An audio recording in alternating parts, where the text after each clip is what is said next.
A verdade é que a Temu está mal falada. A empresa chegou até mesmo a ser proibida no Texas, nos Estados Unidos, e possui uma péssima reputação, o Reclame Aqui, com relação à satisfação com seus produtos e também ao nível do seu suporte. Bem, se você procurar aqui mesmo no próprio YouTube, você vê algumas reviews ou vídeos sobre supostos golpes ou também a baixa qualidade dos serviços e produtos da Temu. A gente vai entender por que a classe média brasileira está fugindo do ultra fast fashion, fugindo desse consumismo imediato e desenfreado. Além disso, quando nós falamos de apps de compras, é muito importante sobre nós falarmos do capitalismo da vigilância, entender como os dados são utilizados para alguns fins que você vai entender até o final desse vídeo.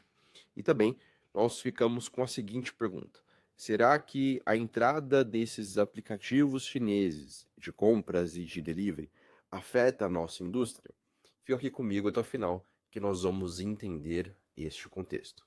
O primeiro tópico que nós vamos abordar aqui é a segurança de dados dos clientes desses aplicativos. Existem notícias, até relatos, de vazamentos de dados que são coletados no momento da compra ou do uso desses aplicativos. Bem, falando da Temu em si, nós temos ações judiciais nos Estados Unidos contra essas empresas chinesas que são apoiadas pelo governo chinês, com alegação de risco de dados dos compradores e dos usuários. Bem, Guilherme, existe uma questão política e tudo mais. Vamos deixar isso um pouco de lado agora e nós vamos falar da doutora Shoshana Zuboff. Ela é autora do livro O Capitalismo da Vigilância, onde ela alega que aplicativos e grandes marcas, elas basicamente utilizam os dados dos usuários para utilizá-los contra eles mesmos. Guilherme, como? Da seguinte forma.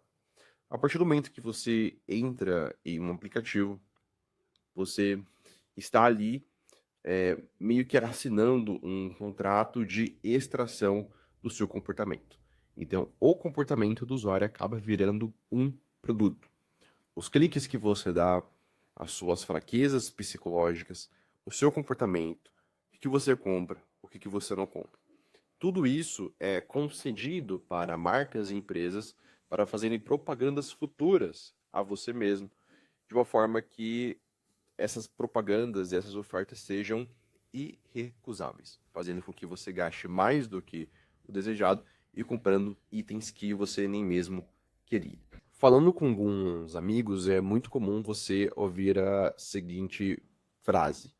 Eu estava ali conversando no trabalho com um colega e eu falei de uma aliança um brinco que eu iria comprar para a minha namorada.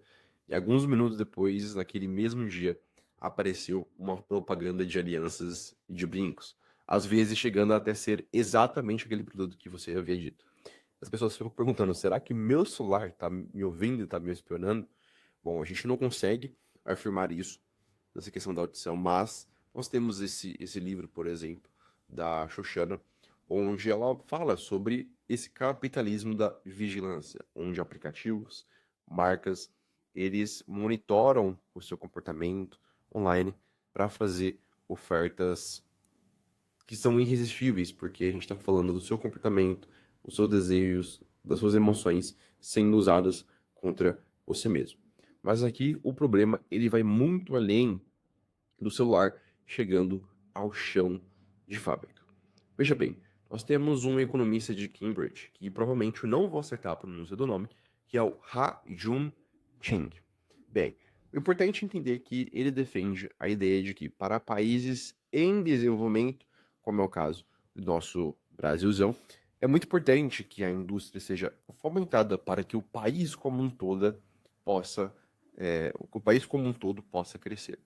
Veja bem, no caso da Temum aqui, nós falamos especificamente de algumas partes específicas do nosso país. A gente está falando de varejo, a gente está falando de comércio, a gente está falando de indústria têxtil, assim por diante. E nessas indústrias nós temos concorrentes chineses chegando, que são gigantes e chegando com preços muito baixos.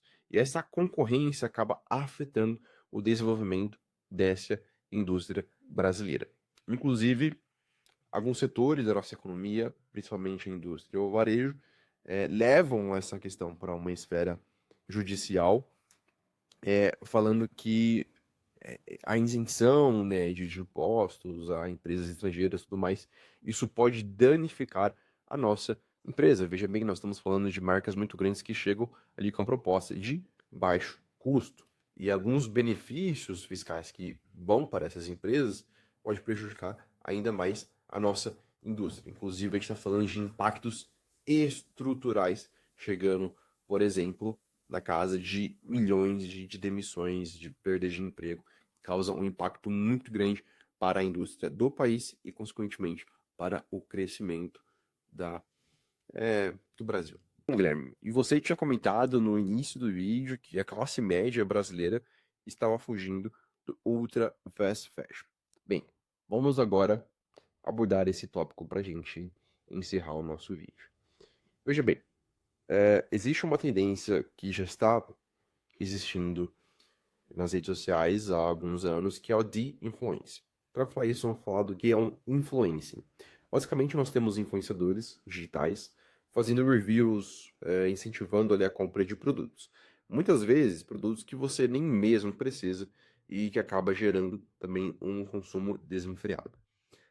Isso está mudando já há algum tempo com esse de influência. Basicamente, trata-se de você sair desse consumismo desenfreado para uma curadoria mais estratégica desses produtos, onde os influencers eles questionam: será que esse produto ele cumpre as suas promessas, ele é durável, ele possui qualidade? Então, algum tempo atrás era muito comum a gente ver um unboxing de 50, de 100 produtos assim por diante. E hoje é mais interessante a gente ver reviews de produtos mostrando aquela qualidade, se funciona, se ele cumpre o que promete ou não. E a gente pode adicionar aqui também um pilar da sustentabilidade, né? Então, essa consciência das pessoas mudando aos poucos. E se você aprendeu alguma coisa nesse vídeo, espero que você tenha a dica de ter algum conhecimento. A gente utilizou o exemplo da Temu, mas a gente vê que o buraco é muito mais embaixo, inclusive indo muito além de somente empresas chinesas, tá? Então, se você gostou desse vídeo, deixa o like, comenta aqui embaixo a sua opinião. Nós postamos vídeos aqui toda segunda e sexta às 18h30, ou pelo menos nós tentamos fazer isso. Sempre com conteúdos de economia, política, assim por diante, fazendo essas análises com base em notícias e com esse objetivo de agregar conhecimento. Então, é isso, pessoal. Espero que vocês tenham gostado desse vídeo. Foi muito bom falar esse assunto com vocês e até a próxima.